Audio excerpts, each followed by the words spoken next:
So it is almost the end of Women's Month.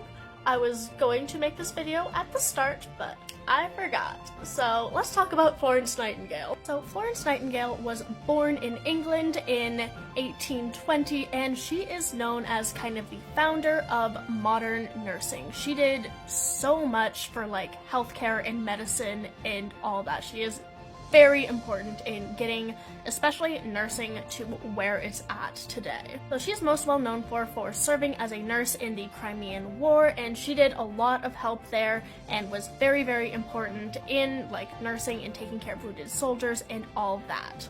But one of her less widely known contributions to like modern science and stuff is she was a very, very good statistician.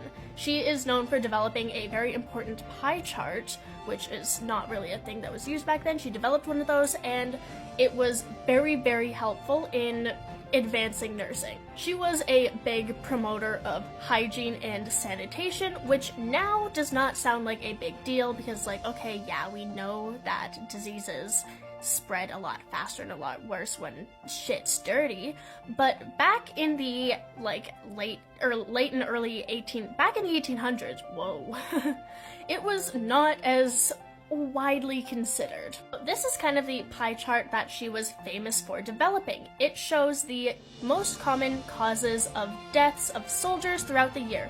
You can see that these orange blocks are deaths from wounds in battle, the green blocks are deaths from other causes, and the gray blocks, which are the overwhelming majority, is due to disease and illness. And this was like a big deal back then because she proved that like most of the war casualties were not from the actual war. They were from things like infection in the wounds, like gangrene, as well as infectious disease. And like she was like, yo, this do you see this?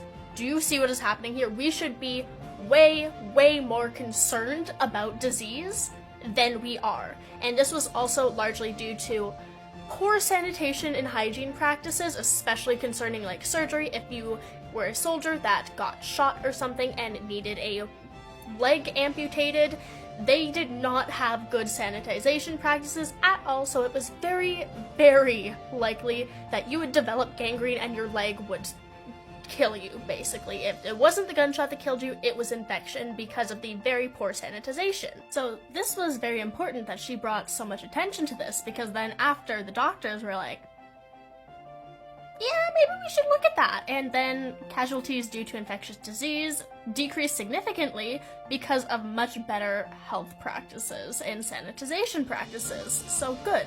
And then she did also a bunch of other statistical work that was very important. This is kind of the most well-known one, and it helped with nursing practices to get it where it is today, and like way better sanitization and all that in healthcare settings. She also did a lot of other things. She established a very well-known, very good nursing school. She also did a ton of writing, largely on medicine, nursing, and statistics, but also other things like mysticism and religion, which is also cool. She also helped establish better healthcare in lots of places, like more poor countries, like I think it was India, as well as in England and like Europe, establishing better nursing in things like poorhouses, so people working and living in those poorhouses had better healthcare and didn't die as much. She basically, like, not single-handedly, but had a very large part in like boosting nursing to what it is now, instead of just like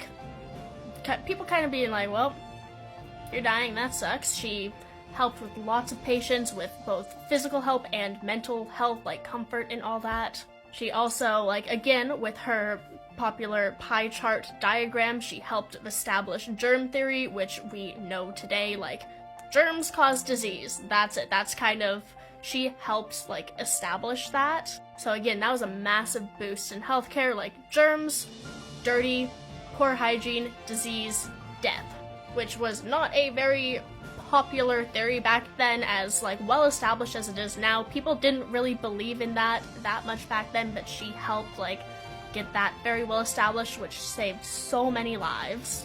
As she got older, she did live to a pretty good age of 90, which in the 1900s, that is very good for her.